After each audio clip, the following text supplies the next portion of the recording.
La maldición de la bruja. Aquel sería su golpe más extraordinario, el que pondría fin a sus penurias. También resultaría uno de los robos más fáciles en su carrera de ladrón profesional. Ningún botín podía compararse con este tesoro de rubíes, esmeraldas, zafiros, diamantes y monedas de oro puro. Tal vez ni las 3 bolsas que llevaba, junto con su farol y las herramientas, bastarían para guardar tanta riqueza. Por primera vez daría un golpe en solitario. Sus 2 secuaces se habían acobardado a último momento. No estaban con él en ese desierto cementerio, mientras limaba los barrotes frontales de la cripta, en aquella gélida noche sin luna. La maldición de la bruja les aterrorizaba. No querían cometer el sacrilegio de turbar el sagrado descanso de la mujer momificada, aseguraron. Además, corría el rumor de que el viejo mayordomo de la difunta merodeaba por aquel lugar, dispuesto a matar con tal de proteger la fortuna de su ama. Una maldición, un viejo mayordomo. Vaya par de idiotas, se dijo. Pero mejor para él si se echaban atrás por creer en tamaña pavada. No tendría que repartir la ganancia. Todo sería para él, por ser el único miembro de la banda con suficientes agallas. Supercherías. Un estúpido cuento para amedrentar a los pusilánimes. Solo eso era lo de la maldición de la bruja. Las maldiciones no existen, ni las brujas tampoco, y no había nadie más que él en el cementerio, repitió para sí el delincuente. Era la momia de una mujer muerta la que yacía en esa tumba, nada más que eso. Por cierto, que sería desagradable contemplar el cadáver de esa millonaria excéntrica, a la que en vida acusaron de ser una hechicera. Pero él estaba preparado. Venía planeando el robo desde meses atrás, y ninguna fuerza humana ni espectral lo detendría. Se calzó los guantes. No debía dejar huellas en las gruesas rejas aserradas que iba arrancando. Una vez sorteado aquel escollo, faltaba quitar un bloque de granito. Puso manos a la obra haciendo palanca con una barra metálica. Al cabo, mediante un supremo esfuerzo, resoplando y jadeando, logró correr el pesado bloque.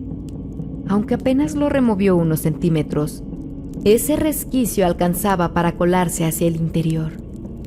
Ya dentro de la cripta, encendió el farol y atravesó sigiloso por los recovecos tétricos, mientras el haz de la luz se abría paso entre la penumbra y el aire enrarecido. El maleante frunció la nariz al percibir el olor nauseabundo, ese aroma a muerte. Tal vez el proceso de la momificación hubiese fallado y la carne se había descompuesto. Siguió adelante con lentitud. La anticipación de la riqueza que se apresaba a expoliar le infundía valor. Él no era ningún cobarde, a diferencia de sus miedosos compinches. Por asqueante que fuese el cuerpo podrido en el ataúd, sabía que allí se escondía el arcón con el oro y las piedras preciosas. Pero la momia no yacía dentro de un féretro. A la lumbre del farol, con sus pulsaciones a tope y el estómago revuelto, el ladrón la vio. Se hallaba sentada con sus huesudas manos encima del baúl que contenía el tesoro, custodiando. Una mortaja negra de finísima calidad la ceñía desde el vientre hasta la mitad de sus redondos senos. Unos pechos que lucían tan sensuales como cuando vivía. Pero estaba muerta. De tal cosa no cabían dudas. Una capucha azabache sobre unos cabellos resecos cubría su cabeza. Su pálido rostro desencarnado semejaba a una calavera. Donde habitaban sus vivaces ojos, ahora se abrían 2 huecos sombríos, y en el lugar de sus labios, antaño rojos y carnosos, se dibujaba una mueca siniestra. Para más horrores, trozos de cráneos esparcidos sobre un mantel polvoriento decoraban el arcón que guardaba la fortuna. Todo el escenario había sido montado con el objetivo de aterrorizar, de disuadir a quien osara profanar ese recinto impío. Pese a ello, tras el inevitable estremecimiento, el corazón retomó su normal latir y su susto fue cediendo. Nada lo privaría de adueñarse de esa riqueza. Con impulsiva decisión, se aproximó a la sórdida figura. Al ver que ésta continuaba inmóvil, cual una estatua, un empujón bastó para que los escuálidos dedos se desprendieran del arcón y el macabro objeto cayó, emitiendo un crujido que no sonó a huesos rotos, sino a cera resquebrajada. No se trataba de una momia, sino de una muñeca a escala humana. Preso de frenesí, el saqueador arrancó el mantel desparramando los fragmentos de cráneo. Sus manos palpaban codiciosas el gran cofre de plata, ahora desprotegido. Al levantar la tapa, lloró de alegría, embelesado ante el fulgor de las joyas, el brillo rojo de los rubíes, el verde de las esmeraldas, el azul de los zafiros, el blanco de los diamantes y el amarillo de las monedas de oro. Con ojos húmedos de emoción, comenzó a trasladar las piedras preciosas. La primera de sus bolsas ya estaba repleta, pero aún restaba mucho más. Abrió una segunda bolsa y se abocó a la grata tarea de introducir en ella más piedras preciosas. De repente, un extraño sonido retumbó a su espalda. Levantó la cabeza y aguzó el oído. Estaban arrastrando el bloque de granito. Interrumpió su labor y, farol en mano, fue hacia la entrada que, con tanto esfuerzo, había fabricado. Única forma de salir en esa cripta amurallada. Por poco no se le paralizó el corazón al advertir que habían tapado la entrada. Seguidamente oyó otro ruido. Usando su barra de hierro, trababan el bloque desde el exterior y escapar ya era imposible. Alguien había entrado mientras él saqueaba el tesoro y le robó sus herramientas, que ahora utilizaba para encerrarlo. El maleante nada más contaba con su farol, sus bolsas cargadas de joyas y un afilado cuchillo. «¡Viejo hijo de perra! ¡Déjame salir!», gritó, al tiempo de que, lastimando sus puños, golpeaba una y otra vez la salida bloqueada. No tenía nada para comer, ni una botella con agua había llevado. Moriría en medio de las penumbras de ese antro espantoso. ¿Cómo pudo el viejo mayordomo sorprenderlo así? Para colmo, de nada servía intentar sobornarlo, ofreciéndole compartir el botín. Podría haberse apropiado del tesoro entero si lo hubiese querido. Aquel viejo era un ser tan enfermo como su difunta ama, el instrumento que ejecutaba la maldición de la bruja. Se hincó de rodillas y volvió a llorar, pero ahora eran lágrimas de angustia las que empapaban su cara. Creyó escuchar desde afuera la risa cascada de aquel sádico, burlándose, regordeándose. Dentro de la cripta, el olor desagradable se intensificó, y la fuente de la cual emanaba esa fetidez se acercaba. Tras incorporarse, tomó el farol para mirar a través de las sombras. Eso venía hacia él, arrastrando unos pies pesados. Segundos después, descubrió la causa del hedor, y ahora no se trataba de una muñeca de cera. Dejó caer la lámpara y empuñó el cuchillo. Temblaba, mientras esa cosa continuaba avanzando. No había por dónde huir, y tampoco manera de matar lo que ya estaba muerto. Entonces, supo lo que debía hacer para terminar con la pesadilla. Dirigió el filoso acero del arma hacia su cuello y, dando un tajo decidido, cortó su vena yugular. La tumba equivocada. El cuervo estaba posado al borde de una lápida en esa ventosa noche de luna llena. No graznaba y parecía melancólico.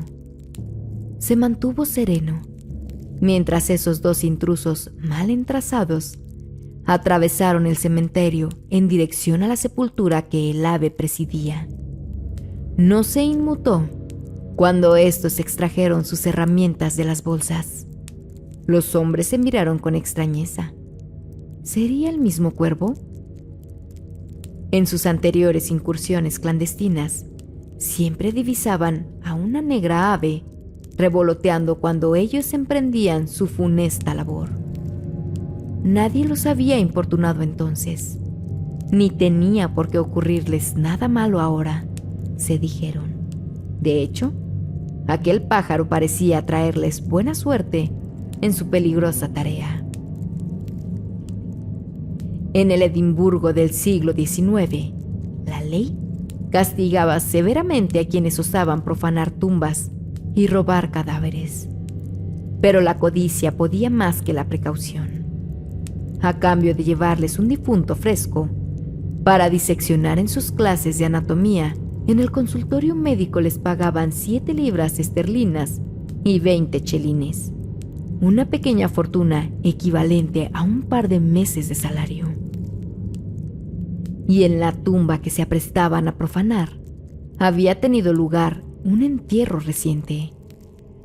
Poco les importaba que el flamante extinto fuese un tipo muy extraño, de palidez extrema, que siempre vestía de negro y nunca era visto a la luz del día. El más formido de los cacos extrajo un pico de su morral y comenzó a hacer palanca contra la losa gris.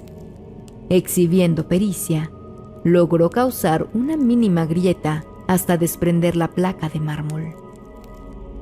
La práctica hace al maestro, le susurró satisfecho a su compinche, mientras empujaba la losa fúnebre hasta dejar espacio para introducirse. El cuervo seguía quieto, no se asustó ni graznó. Observaba al dúo de maleantes con desinterés.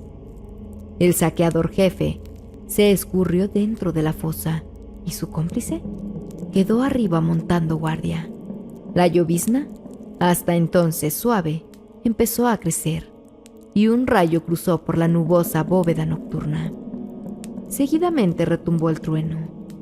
El bandido acompañante creyó oír un grito desde el interior del túmulo, pero el rugido del trueno le impidió comprender qué sucedía. Se arrimó al buraco y encendió su farol para aclarar la penumbra. Algo raro pasaba abajo. Su amigo luchaba contra alguien en una feroz refriega. Ahora sí logró escuchar. Era la voz de aquel pidiendo auxilio. Desde la oscuridad percibió ruidos de golpes. Después, un abrupto silencio. Otro relámpago incendió la noche, seguido de un terrible estruendo. «John, ¿qué te está ocurriendo allá abajo?», exclamó, más que preguntó. No obtuvo respuesta. La lluvia arreciaba empapándolo, pero el temblor que lo estremecía no era a causa del frío ni del aullante viento. Un escalofrío le recorrió. Lo había visto. A la lumbre del fanal, observó emerger a esa figura deforme que ascendía desde la sepultura. Dudó si debía ayudar a su amigo o huir. Luego sintió que aferraban sus tobillos. Una garra lo arrastró. Perdió el equilibrio y cayó. Su farol también rodó hasta el fondo, dando lumbre a la cámara mortuoria. El ladrón impactó contra el suelo. Al incorporarse, contempló un ataúd abierto y próximo a este, un occiso de rostro azulado por su reciente ahorcamiento. Era John. Con su corazón a punto de estallar, miró para arriba, hacia la oquedad por donde se distinguía el cielo lluvioso. Trepó con desesperación, arañando la tierra. Debía salir, librarse de esa trampa y escapar del horror. Pero no pudo llegar al exterior. El fétido olor que inundaba ese antro se tornó más intenso. Eso le había dado caza. Lo embestía por detrás, constriñéndole el cuello. Los gélidos dedos de zombie apretaban cada vez más. Segundos después, la vida le abandonó y su organismo inerte quedó apilado junto al de su compinche. El sujeto cadavérico emergió por la abertura de la tumba. Entre los sepulcros y los cruces, pudo verse ese rostro macabro que había aterrado al ladrón, esa máscara reseca de filosos dientes y mirada infame. Cuando el monstruo se alejó, el cuervo planeó sobre la abierta sepultura y, sin temor, descendió por la fosa.